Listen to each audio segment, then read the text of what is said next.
Phone చేస్తాను కరెక్ట్గా 4 గంటలు ఉంటారు.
అక్రమ అరెస్టుని అక్రమ అరెస్టుని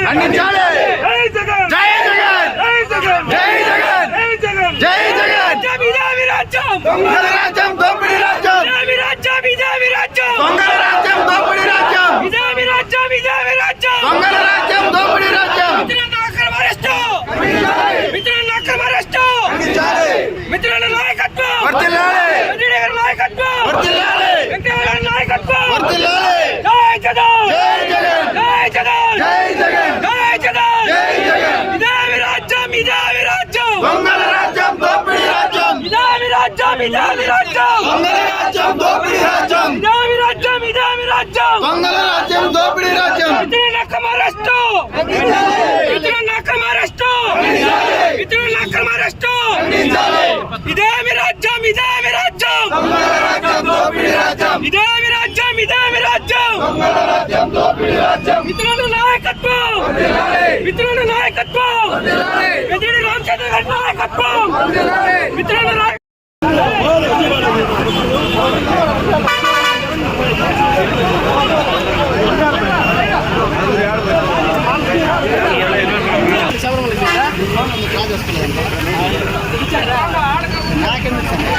పెద్దిరెడ్డి రామచంద్రారెడ్డి గారి నాయకత్వం జై జగన్ జై బోలో వైఎస్ఆర్ కాంగ్రెస్ పార్టీ కే జై జగన్ జై జగన్ జై జగన్ నాయకత్వం జై జగన్ జై జగన్ మిథున్ రెడ్డి గారి నాయకత్వం మిథున్ రెడ్డి గారి నాయకత్వం జై జగన్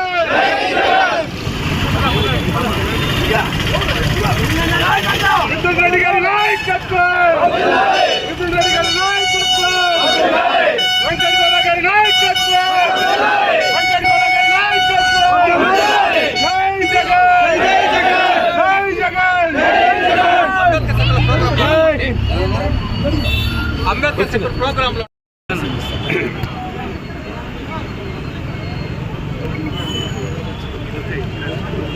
అందరికీ నమస్కారం. ముఖ్యంగా ఈరోజు పొలంనేరు నియోజకవర్గం నుంచి విచ్చేసినటువంటి వైఎస్ఆర్ కాంగ్రెస్ సభ్యులందరికీ కూడా ప్రత్యేకంగా ధన్యవాదాలు తెలియజేస్తూ ముఖ్య అతిథులుగా ఈరోజు మనకు పెద్దపల్లి చేశారు.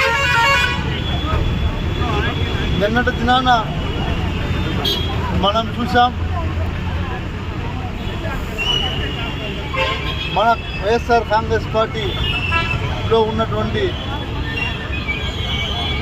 ఎంపీ మిథున్ రెడ్డి గారిని అక్రమంగా అరెస్ట్ చేయడం రాష్ట్ర వ్యాప్తంగా ఒక సంచలనాన్ని సృష్టించి, ఏదైతే వైఎస్ఆర్ కాంగ్రెస్ పార్టీకి పిల్లర్లుగా ఉంటున్నారో, అంటే పెద్దిరెడ్డి రామచంద్రారెడ్డి గారి కుటుంబం వైఎస్ఆర్ కాంగ్రెస్ పార్టీకి తోడు నీడ, అదేవిధంగా వైఎస్ఆర్ కాంగ్రెస్ పార్టీలో ఉన్నటువంటి సభ్యులందరికీ కూడా అండగా ఉండటం, ఇది ఎవరు ఒప్పుకున్నా ఒప్పుకోకపోయినా వాస్తవం.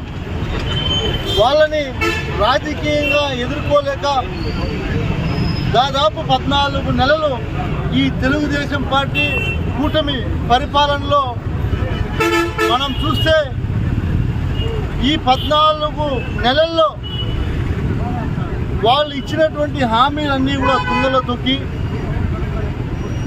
ఎక్కడ అభివృద్ధికి నోచుకోకుండా వైఎస్ఆర్ కాంగ్రెస్ పార్టీలో కీలక నేతల మీద అక్రమంగా అరెస్టులు చేపించడంలో ముందడుగుగా ఈ కూటమి ప్రభుత్వం నడుస్తుందనేది ప్రజలందరూ కూడా గమనిస్తున్నారు. మేము ఈరోజు కూటమి ప్రభుత్వాన్ని సూటిగా ప్రశ్నిస్తున్నాం. ఆయన 3 సార్లు ఎంపీగా గెలిచి ఈరోజు భారతదేశంలోనే ఒక గుర్తింపు అయినటువంటి వ్యక్తిగా ఎంపీ మిథున్ రెడ్డి గారి చరిత్ర ఉంది. అలాంటి వ్యక్తి మీద కూటమి ప్రభుత్వం అక్రమంగా, అన్యాయంగా ఎవరో ఏదో చెప్పారని, ఎవరో ఏదో వాంగ్మూలం ఇచ్చారని, ఎక్కడా కూడా ఆధారాలు లేకుండా, ముఖ్యంగా గమనించాల్సిన విషయం ఏంటంటే, మిథున్ రెడ్డి గారిని ఎవరైతే ఈ కేసుకు సంబంధించిన అధికారులు ఇప్పటికే విచారించారు. విచారణకు ఆయన హాజరవటం మనం అందరూ కూడా గమనించాం. గతంలో కూడా విచారించారు. ఆయన ఒకటే చెప్పాడు, విచారణకు వెళ్ళి వచ్చిన తర్వాత కూడా మీరు ఎప్పుడు పిలిచినా నేను మీకు అందుబాటులో ఉంటా, విచారణకు నేను ఖచ్చితంగా సహకరిస్తానని చెప్పడం జరిగింది. అయినా సరే అనేక రకాలుగా అధికారులను అడ్డం పెట్టుకొని, వేధించి అధికారులను అడ్డం పెట్టుకొని ఎలాగైనా సరే లిక్కర్ స్కామ్లో చంద్రబాబు నాయుడు గారు ఉన్నటువంటి జైలు, రాజమండ్రి జైలుకి మిథున్ రెడ్డి గారిని ఎలాగైనా సరే పంపించాలని ఈరోజు ఈ కూటమి ప్రభుత్వం సభ్యులు కావాలనే, మీరు గమనిస్తే రాజమండ్రి జైల్లో ఈరోజు ఉంచారు మిథున్ రెడ్డి గారిని. మీరందరూ కూడా గమనించండి. జైల్లో ఉంచొచ్చంటే గుంటూరులో జైళ్ళు ఉన్నాయి, నెల్లూరులో జైళ్ళు ఉన్నాయి, చిత్తూరులో జైళ్ళు ఉన్నాయి. కానీ రాజమండ్రి జైల్లోనే చంద్రబాబు నాయుడు ఉన్నటువంటి జైలుకే పంపించారంటే వీళ్ళు ఎంత కక్షపూరిత రాజకీయాలు చేస్తున్నారో గమనించాలని నేను కోరుకుంటా ఉన్నా. ఒకటే తెలియజేస్తున్నాం, ఎవరైతే తొత్తులుగా పనిచేస్తున్నటువంటి అధికారులందరికీ కూడా మేము హెచ్చరిస్తున్నాం. ఏ పార్టీ కూడా అధికారం శాశ్వతం కాదు కాదు కాదు గుర్తుపెట్టుకోండి. అధికారులు వీళ్ళు లేని కేసుల్ని అధికారులను అడ్డు పెట్టుకొని వైఎస్ఆర్ కాంగ్రెస్ పార్టీలో ఉన్నటువంటి కీలక నేతల మీద కేసులు పెట్టి జైలుకు పంపించాలనే ఆలోచనలో ఎవరైతే ఉంటున్నారో ఆ పార్టీలో ఉన్నటువంటి నేతలు కావచ్చు, అధికారులు కావచ్చు, సహకరించినటువంటి అధికారులు అందరూ కూడా రాబోయే రోజుల్లో మూల్యం చెల్లించుకోక తప్పదు, గుర్తుపెట్టుకోండి. ఎందుకు ఈ మాట చెప్తున్నామంటే, గడిచిన మా ప్రభుత్వం 5 సంవత్సరాల్లో జగన్మోహన్ రెడ్డి గారు ప్రజలకు ఇచ్చినటువంటి హామీలన్నీ కూడా తూచా తప్పకుండా నెరవేర్చి ఈరోజు మీరు కేవలం ఒక ఈవీఎం ద్వారా ఈవీఎంలు మేనేజ్ చేసి ఈ కూటమి ప్రభుత్వం అధికారంలోకి వచ్చింది అని దేశవ్యాప్తంగా చర్చలు జరుగుతున్నాయి. దీంట్లో ఎవరెవరు ఇన్వాల్వ్ అయ్యారు, దీంట్లో ఎంతమంది అధికారులు ఇన్వాల్వ్ అయ్యారు, ఇవన్నీ కూడా కాకుండా ప్రస్తుతానికి బయటకు రాకపోవచ్చు. లేట్గానైనా సరే లోతుగా దర్యాప్తులు జరిపి ఎవరెవరు దీంట్లో ఏమేమి చేశారో అన్నీ కూడా నిజ నిజాలు బయటకు వస్తాయి. ఒక్కొక్కరు చేసినటువంటి తప్పులకు ఖచ్చితంగా శిక్షలు కూడా పడతాయని గుర్తు చేసుకున్నాం. మీ అందరికీ కూడా తెలియజేస్తున్నాం. ఒకటి మేము కోరుకుంటున్నాం, ఈ కూటమి ప్రభుత్వాన్ని మీకు చేతనైతే మీరు చెప్పినటువంటి వాగ్దానాలు నెరవేర్చండి, మేము కూడా శభాష్ అంటాం. అంతేగాని చేతకాక ఈరోజు వైఎస్ఆర్ కాంగ్రెస్ పార్టీకి గట్టిగా అండగా ఉన్నటువంటి నేతల మీద కుట్ర చేసి కుతంత్రాలు చేసి జైలుకు పంపించేంత మాత్రాన ఇక్కడ ఎవరో భయపడరు, గుర్తుపెట్టుకొని తెలియజేస్తా ఉన్నాం, హెచ్చరిస్తా ఉన్నాం. కూటమి ప్రభుత్వాన్ని కూడా గుర్తుపెట్టుకోండి. మా ఒకటి డిమాండ్, ఈరోజు ఇలాంటి అరెస్టులు ఎన్ని చేసినా మేము రోడ్లోకి వస్తాం, ఖచ్చితంగా కూటమి ప్రభుత్వాన్ని నిలదీస్తాం.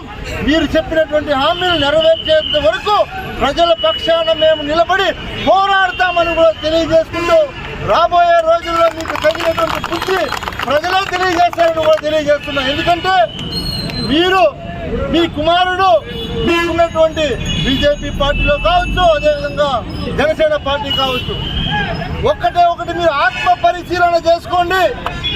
ఎందుకంటే ఇవన్నీ కూడా ఎన్నికల్లో జగన్మోహన్ రెడ్డి గారు ఆ రోజు ఎన్ని పథకాలు ఇస్తున్నారో వాటికన్నా రెట్టింపు ఇస్తాం, సంపద సృష్టిస్తాం.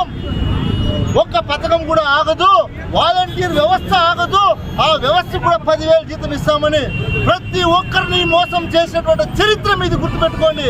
మీరు ఇవన్నీ చేసి మాయ మాటలు చెప్పి జగన్మోహన్ రెడ్డి గారు ఏదో చేసేశారని మీ పూటకపు మాటలు మీ మీడియాలో చూపించినంత మాత్రాన ప్రజలు ఎవరు కూడా నమ్మరు.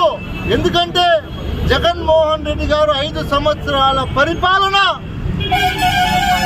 ఏదైనా నష్టపోయాము కష్టపడ్డాము అంటే అది ఒక్క వైఎస్ఆర్ కాంగ్రెస్ పార్టీలో ఉన్నటువంటి కుటుంబ సభ్యులు నష్టపోయారు, కష్టపడ్డారు.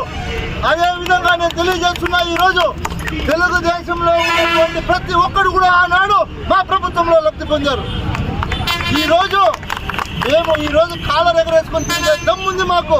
మీరు 14 నెలల పరిపాలన గ్రామాల్లోకి వెళ్ళండి, గ్రామాల్లోకి వెళ్తే మీ సంగతి ఏమో ప్రజలు తెలుస్తారని కూడా నేను తెలియజేస్తా ఉన్నాను. కాబట్టి ఇలాంటి ప్రయత్నాలు మానుకొని ప్రజలకు ఇచ్చినటువంటి వాగ్దానాల మీద మీరు దృష్టి పెట్టి ప్రజలకు సేవ చేసే విధంగా మీరు నడుచుకోవాలని ఆ భగవంతుడు మీకు ఇంకనైనా మంచి బుద్ధి ఇచ్చి మారి ప్రజలకు మంచి చేయాల్సిందిగా కోరుకుంటూ మరొకసారి ఇచ్చేసినటువంటి మీడియా సోదరులందరికీ కూడా పేరు పేరున ధన్యవాదాలు తెలియజేసుకుంటూ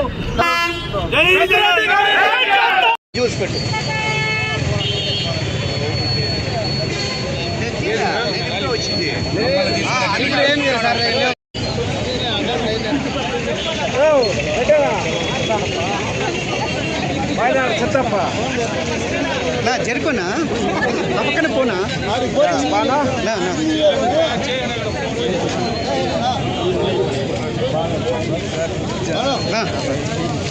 బాగున్నా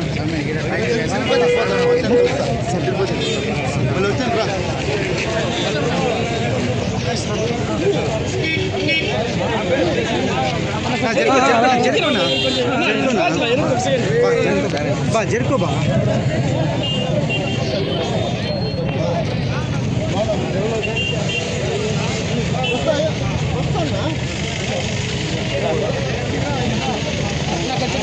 ముందర కాదు